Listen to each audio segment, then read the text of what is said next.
Well, welcome. My name is Daniel Fisher, and I'm one of the developers of Emotional CPR, and also on the board of the National Empowerment Center, which sponsors Emotional CPR.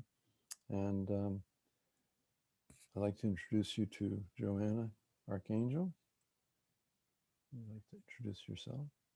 Thank you, Dan. Yes, my name is Joanna Archangel. My pronouns are she, her, hers. I am a person with lived experience of mental health challenges, identify as neurodivergent, and I've also been in different spaces as far as peer support settings. Great. Yes, I'm identify as he, him, his. And I'm also a person with lived experience. In fact, it was my lived experience of going into other realities that are called psychosis in my 20s that first made me think about emotional CPR. So I was ironically working as a biochemist on neurotransmitters, and I myself was diagnosed with schizophrenia and was hospitalized on several occasions. And each time I would start mute because words seemed to have no meaning to me. And I kept thinking, if someone else had been where I am, they'd know how to be with me. And the people that were able to be with me the most successfully were not the most clinically trained, but it was people with lived experience. And they just treated me as another human being. And so that's when I first started to dream about emotional CPR. And that we'll show you a few slides just to introduce you to it, and then we'll share some of our own experiences with it.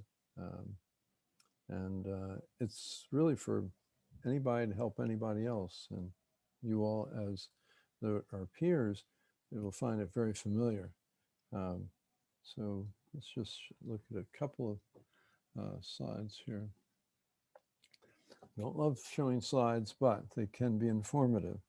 And emotional CPR is sort of taking off on CPR. So CPR, you start someone's physical heart. In emotional CPR, you restart their emotional heart. And you can see our website there, emotional-cpr.org. You can get a lot of additional information by visiting that website. This is a drawing that I did to try to illustrate what's behind emotional CPR. And really, one of the major themes is that trauma and loss separate us from each other. So you see two figures on the right, and it's really hopefully a whole community of people that are connecting heart to heart through the red part of the connection. That's mostly the nonverbal, as I'm doing right now. And the blue is a verbal dimension that much of our society is trapped in. And the traumas can be physical, psychological, racial, it can be around class, poverty, and they separate us from our head from our heart. So we don't know how we feel. We just get trapped in a monologue, we say. And through connecting, empowering, revitalizing, we help people to reconnect with their heart and with the people around them at a heart-to-heart level. Joanne, maybe you'd like to go over some of the intentions? Thank you, Dan.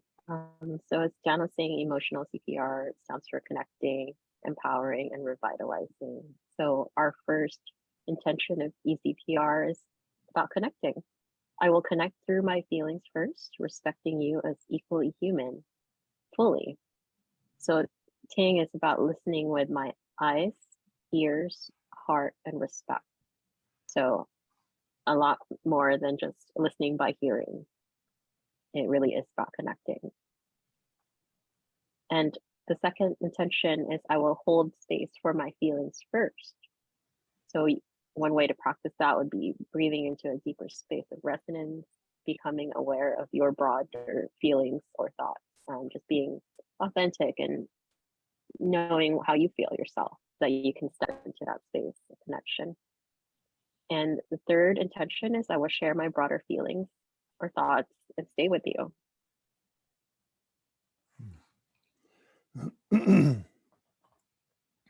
I'll go over the empowering ones.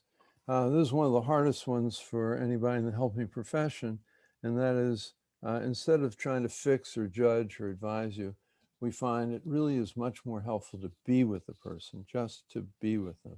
And that's what I longed for when I was in my other realities, not to be questioned, not to be labeled, not to be given a diagnosis right away, but I'll just be here with you. And my presence will help you feel more at ease with your own self. And then another important one, which is not really emphasized in the clinical practice, is sometimes you really don't know what's best for the person, but together we're going to try to find what is most helpful. And there's such a tendency to want to come up with a quick answer, do visualization or breathe or walk or get on the diet. No, the answers have to come from the person themselves, and that's the sixth one, is we release the power to heal that lies in both of us. And that power to heal has much more power when it comes, especially from the person who's in distress.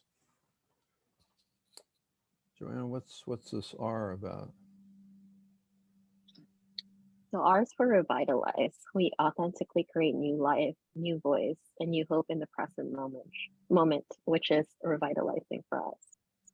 So through our connection and how person or people might leave feeling more empowered and feel heard and valued for who they are as authentic human beings, and having shared that space, that's the feeling that ECPR hopes the person, including the person providing support, revitalizes. Maybe you could share a little bit, Joanna, of how you feel that emotional CPR has been helpful in your work and in your personal life. So I am again, I'm a person with lived experience, and through receiving services, going through my extreme states and or things that people might not understand if they hadn't gone through something similar, it led me to feel disconnected and disempowered. And through finding people who did, they were open with curiosity and compassion towards me. That's how I've come to learn about what peer support is, what those peer support principles and core values are. And I've found that by practicing that with myself first and with others, I found my calling. So I ended up working as a peer supporter, ended up managing one of California's peer-run respite homes and leading a staff of people with all of them having lived experience. It was an honor, but also a challenge, and a lot of learning, definitely. And ECPR is something that, I looked and lean into to be able to be present with myself, first and foremost. And when I did have space with the staff, volunteers, and the people who came through our doors as guests of the Pure Wood Respite Home or members of support groups we held, that was key to building those relationships. It gives a context so that people, if you as peers learn emotional CPR, you'll have a hunger for wanting to use some of these new capabilities in a larger context. And that's advocacy, and that's where finding your voice is very helpful, just as Joanna, you're doing right here. And Joanna actually took finding your voice and just being in tune with your feelings and being authentic is truly about living our values, but nobody's perfect. So being able to, again, to be curious and compassionate with ourselves and with people, and all we can do is hold space for each other. So thank you for the work that you have been doing or are entering. Yes, thank you very much. So we're going to end now. Hope to see you in one of our classes.